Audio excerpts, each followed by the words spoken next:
Nós hoje vamos conversar sobre um dos temas dos quais os alunos mais gostam no ensino médio. Trata-se da termometria.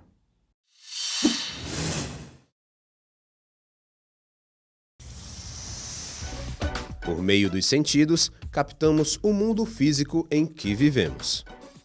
A primeira noção de temperatura vem da sensação térmica que o tato proporciona, traduzida pelos termos frio, quente, gelado, morno. No entanto, para a ciência, o critério baseado nos sentidos para avaliar as temperaturas é vago e impreciso. Uma pessoa pode se enganar facilmente, uma vez que o corpo humano é sensível a outras grandezas. Por causa da condutividade térmica, por exemplo, é que uma maçaneta metálica parece mais fria ao tato do que a madeira da porta em que está colocada, apesar de estarem ambas à mesma temperatura. Daí, a necessidade de um instrumento padronizado de medidas de temperatura, que não dependa diretamente dos sentidos. Chama-se termômetro, o instrumento que mede a temperatura dos corpos.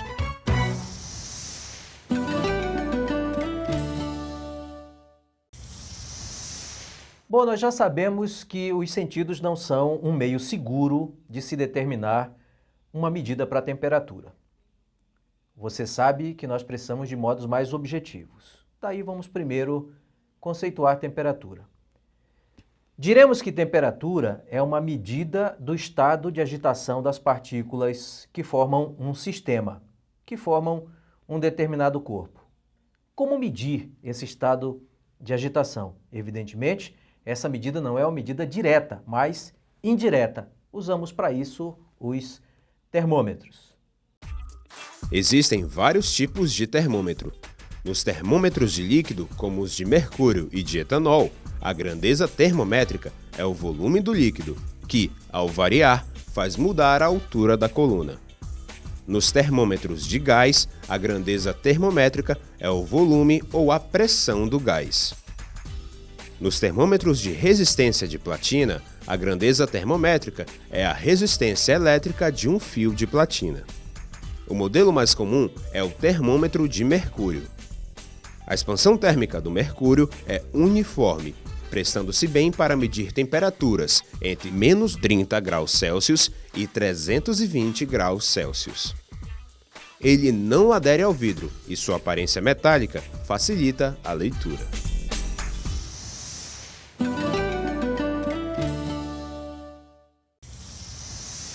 Sabemos que os termômetros de mercúrio dominaram o cenário nos últimos 300 anos. Porém, com o avanço da eletrônica e da física dos circuitos, os termômetros digitais apareceram no começo da década de 70 e tendem a dominar daqui para frente. Vamos conhecê-los um pouco mais. O termômetro digital. As primeiras versões dos termômetros digitais surgiram na década de 1970 e viraram candidatos a substituir os termômetros de mercúrio. Um termômetro digital funciona a partir de sensores elétricos e resistores, que apresentam grande variação da resistência em função da variação da temperatura. Há ainda as versões que se utilizam da radiação infravermelha, que não exige contato físico entre o termômetro e o objeto cuja temperatura se deseja medir.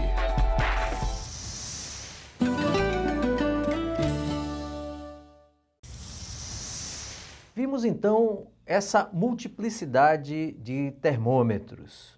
Nós agora vamos especificar o nosso estudo um pouco mais. Vamos entender as escalas que regem o funcionamento dos termômetros. Nós estamos falando das escalas termométricas. Toda escala termométrica vai funcionar com base em dois pontos referenciais que são chamados pontos fixos fundamentais ou simplesmente pontos fixos. O primeiro, que é a primeira referência, diz respeito ao estado térmico correspondente ao gelo em fusão. O segundo ponto fixo diz respeito ao estado térmico correspondente à ebulição da água. As escalas são construídas com base nessas duas referências. Vamos conhecê-las.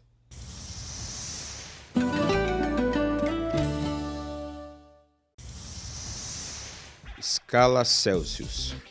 Anders Celsius, astrônomo e físico sueco, criou a escala mais usada atualmente. Adotou os valores 0 para o ponto de fusão do gelo e 100 para o ponto de ebulição da água. O intervalo entre esses pontos é dividido em 100 partes. Cada uma dessas partes é uma unidade de escala, o grau Celsius. Escala Fahrenheit. Daniel Gabriel Fahrenheit, físico alemão, propôs a utilização de mercúrio em vez de álcool nos termômetros. Adotou os valores 32 para o ponto de fusão do gelo e 212 para o ponto de ebulição da água. O intervalo entre esses pontos é dividido em 180 partes. Cada uma dessas partes é uma unidade de escala, o grau Fahrenheit. Escala Kelvin. Lord Kelvin, físico britânico, criou uma escala absoluta, ou seja, sua escala tem origem no zero absoluto. Adotou os valores 273 para o ponto de fusão do gelo e 373 para o ponto de ebulição da água. O intervalo entre esses pontos é dividido em 100 partes. O Kelvin é uma unidade de base do Sistema Internacional de Unidades para a Grandeza-Temperatura. Bom, há um aspecto particular que eu gostaria de ressaltar com vocês. Nós vimos que a escala Kelvin ela foi baseada num zero especial chamado zero absoluto. É preciso conhecer um pouco mais este conceito tão controverso da física.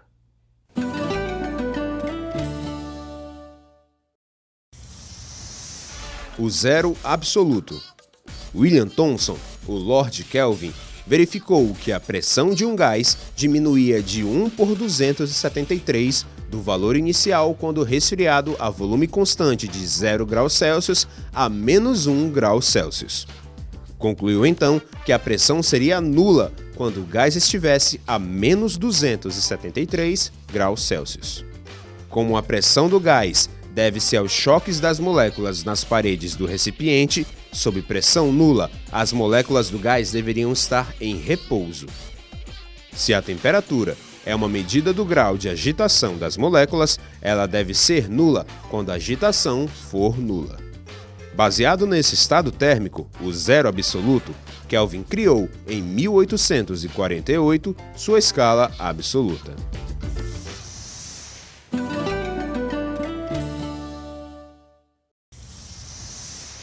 Bom, as escalas termométricas são adotadas em diferentes países. Por exemplo, a escala Celsius é a escala que nós usamos no Brasil. A escala Fahrenheit é a escala que os norte-americanos usam nos Estados Unidos.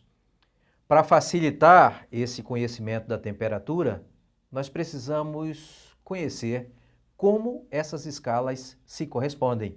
Vamos estudar a conversão entre elas. Comecemos pelas escalas Celsius e Fahrenheit. Na escala Celsius você tem primeiro ponto fixo 0, segundo 100, já sabemos disso. E correspondentemente na escala Fahrenheit nós temos 32 e 212. Vamos estabelecer uma proporção entre essas duas escalas, marcando um valor qualquer na escala Celsius e um valor correspondente na escala Fahrenheit. Faremos A sobre B.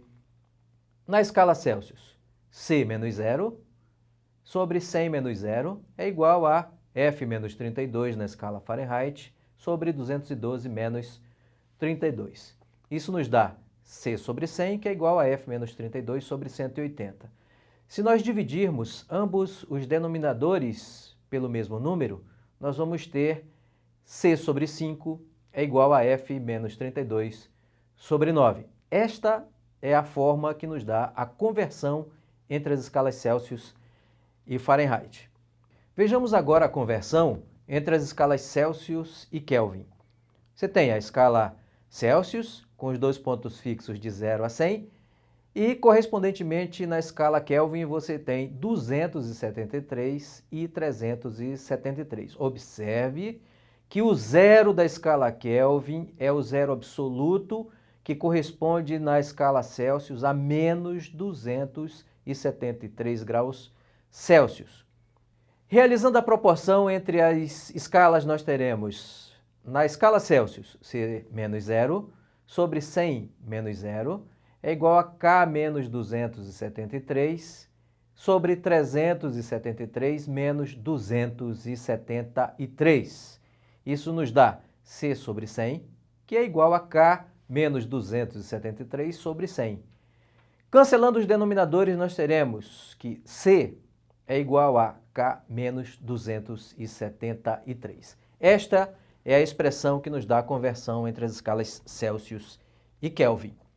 Mas vamos fazer uma aplicação simples para que você entenda como funciona matematicamente a aplicação dessas relações de conversão.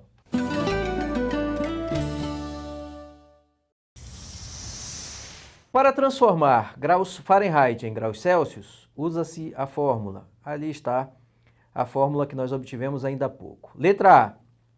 Transforme 35 graus Celsius para a escala Fahrenheit. Nós vamos usar a expressão que nós já conhecemos e substituir os valores. Nós temos que a leitura na escala Celsius é 35 graus sobre 5 da expressão, que é igual a F menos 32 sobre 9, nós apenas repetimos o segundo membro. Ora, realizando as operações algébricas indicadas, nós vamos ter 5F menos 5 vezes 32, que é 160, é igual a 9 vezes 35, que é 315. Retirando daí o valor de F, nós vamos obter 95 graus Fahrenheit, ou seja, 35 graus Celsius correspondem a 95 graus Fahrenheit.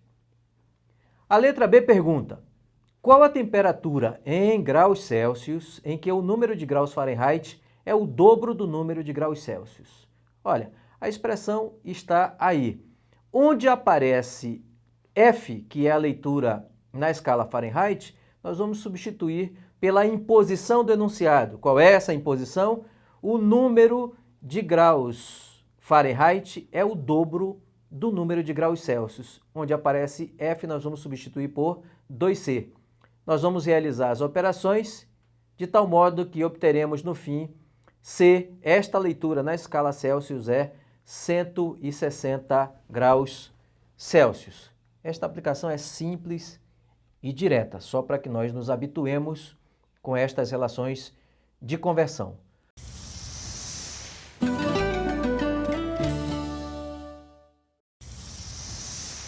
Nós acabamos de estudar a relação de conversão entre um valor específico numa escala e outro valor específico em outra escala.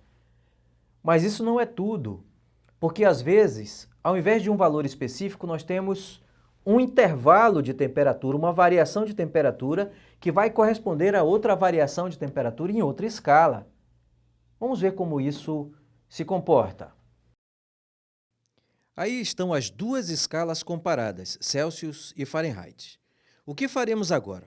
Vamos eleger um trecho de temperatura em cada uma das escalas. Esses trechos se correspondem diretamente. De um lado, ΔC, de outro lado, ΔF.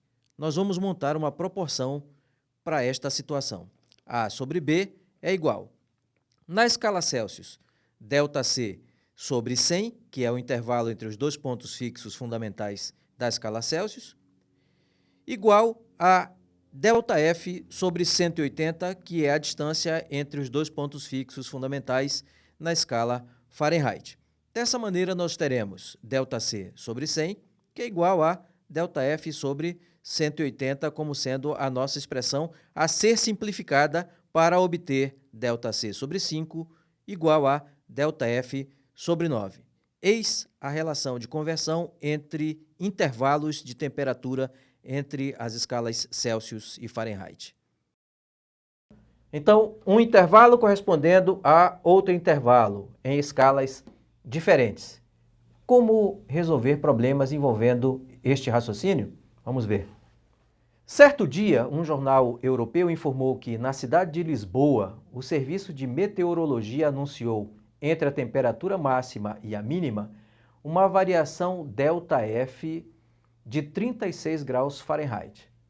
expressar esta variação de temperatura na escala Celsius? Bom, vamos usar a expressão que nós conhecemos agora, ΔC sobre 5 igual a ΔF sobre 9. Substituindo ΔF por 36, que é a variação trazida pelo enunciado do problema, nós vamos descobrir que esta variação de 36 graus Fahrenheit corresponde a uma variação de 20 graus Celsius. Entendido? Importante isso, você tem a conversão entre números específicos, entre valores específicos nas várias escalas, mas você também tem a conversão entre trechos de temperatura nessas escalas. Bom, nós terminamos aqui essa nossa conversa sobre termometria. Resta a você aprofundar os seus estudos. E eu estou aqui esperando por você para uma próxima conversa. Até mais.